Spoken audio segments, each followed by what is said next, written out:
এই গণভোটে হাকে বিজয় করার মাধ্যমে বাংলাদেশে আগামী 100 বছরের রাজনীতি বিনির্মাণ হবে। হা মানে হলো আজাদি, আর না মানে হলো গোলামি। আমার এই বাংলাদেশ চলে আমার রিক্সা চালকের ট্যাক্সের টাকা দিয়ে। রিক্সা চালকের সন্তান যদি যোগ্য হয় তাহলে সেও বাংলাদেশের প্রধানমন্ত্রী হতে পারবে। সুতরাং রাজার ছেলে রাজা হবে, সেই নীতি আর বাংলাদেশে চলবে না।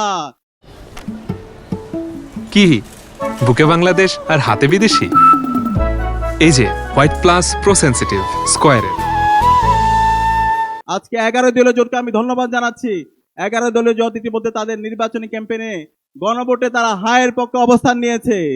গণভোটে আমাদের হাকে বিজয় করতে হবে। আগামী 12 ফেব্রুয়ারি যেই নির্বাচন হবে, সেই নির্বাচনে আমরা যে প্রথম ভোটটা দিব, সেই ভোট হচ্ছে গণভোটে হা ভোট। আপনারা কি পারবেন? এই গণভোটে হাকে বিজয় করার মাধ্যমে বাংলাদেশে আগামী 100 বছরের রাজনীতি বিনির্মাণ হবে।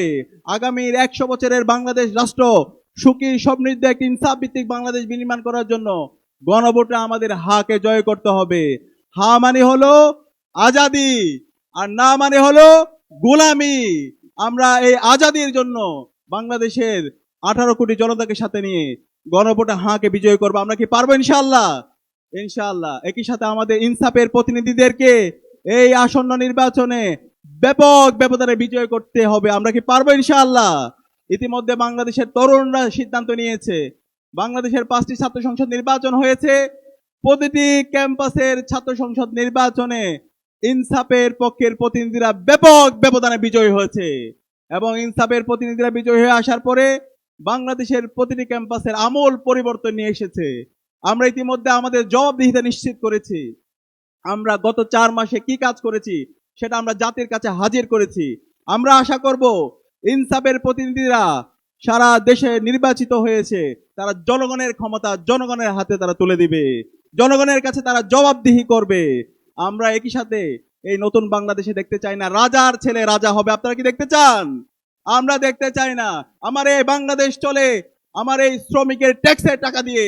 আমার এই বাংলাদেশ চলে আমার রিক্সা চালকের ট্যাক্সের টাকা দিয়ে। রিক্সা চালকের সন্তান যদি যোগ্য হয় তাহলে সেও বাংলাদেশের প্রধানমন্ত্রী হতে পারবে। শ্রমিকের সন্তান যদি সে যোগ্য হয়, তার মেধা যোগ্যতা শ্রম দিয়ে সে বাংলাদেশের প্রধানমন্ত্রী হবে।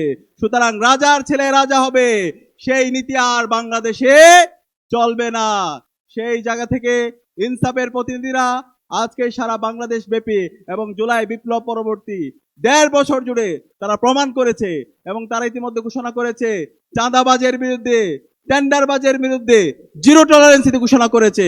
সুতরাং এই ইনসাফের প্রতিনিধি সাইফুল আলম মিলন ভাইকে আমরা কি আগামী 12 ফেব্রুয়ারি ব্যাপক ব্যবধানে বিজয় করতে পারবো? ইনশাআল্লাহ। এই ঢাকার সবচেয়ে গুরুত্বপূর্ণ আসন, এই ঢাকা 12 আসন, এই কারওয়ান বাজারকে যদি আমরা সিন্ডিকেট মুক্ত করতে চাই, চাঁদাবাজ মুক্ত করতে চাই, তাহলে আমাদের ইনসাফের প্রতিনিধি সাইফুল আলম মিলন ভাইকে ব্যাপক ব্যবধানে আগামী 12 ফেব্রুয়ারি নির্বাচিত করতে হবে। আপনারা কি পারবেন? ইনশাআল্লাহ, ইনশাআল্লাহ।